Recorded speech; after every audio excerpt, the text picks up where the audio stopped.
ketika manusia pertama kali belajar berperang. Dulu, jauh sebelum kata negara atau kekuasaan ditemukan, manusia hidup di bawah satu hukum sederhana, bertahan hidup. Mereka berburu, beranak, dan berpindah tanpa pernah tahu siapa musuh, siapa kawan. Dalam kesunyian itu, manusia hanya mengenal dua hal, rasa lapar dan rasa takut. Tapi semuanya berubah ketika manusia mulai belajar menyimpan hasil panen, hewan buruan, bahkan pasangan. Untuk pertama kalinya, manusia berkata, "Ini milik gue." Dan dari kata itulah lahir racun yang paling tua di dunia, keinginan untuk menguasai. Awalnya sederhana, dua suku bertemu di tepi sungai berebut air. Tapi di situ sebuah kesadaran baru muncul. Yang kuat bisa menentukan siapa yang berhak hidup, siapa yang enggak.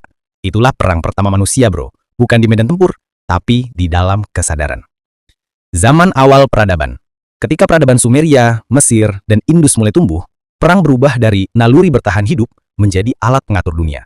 Mereka mulai mengenal logam, tembaga, lalu perunggu. Dan dari tangan manusia, logam itu ditempa menjadi pedang. Di titik ini, sejarah mulai menulis pahlawan. Bukan yang paling bijak, tapi yang paling berdarah.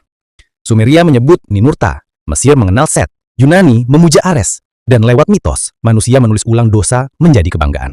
Dewa perang bukan sekedar simbol keberanian, tapi representasi sisi gelap manusia yang mulai diterima dan dipuja. Dalam teks Babilonia kuno Enuma Elish, ada kisah tentang makhluk langit bernama Igigi, para penjaga surga yang memberontak kepada dewa mereka, dan turun mengajarkan manusia tentang logam, api, dan peperangan. Sejak itu manusia bukan cuma berburu binatang, mereka berburu sesama. Kalau ditarik maknanya, kisah itu bukan sekedar legenda alien atau malaikat jatuh, tapi simbol tentang pengetahuan destruktif. Bahwa setiap kali manusia naik tingkat dalam ilmu, dia juga menggenggam potensi untuk menghancurkan dirinya sendiri. Dari busur panah, jadi pedang.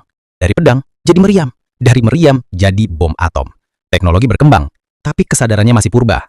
Dari Harvard dan Cambridge, mereka menemukan bukti arkeologis dari Sudan dan Kenya. Ratusan kerangka dengan luka panah dan tombak dari 12.000 tahun lalu. Bukan perkelahian kecil, tapi bukti perang massal terorganisir. Artinya, bahkan sebelum tulisan ditemukan, manusia udah tahu cara membunuh bersama-sama. Dan anehnya, perang juga melahirkan kemajuan. Dari perang, lahir hierarki, logistik, teknologi, bahkan sains militer. Manusia tumbuh karena konflik, tapi juga hancur oleh hal yang sama.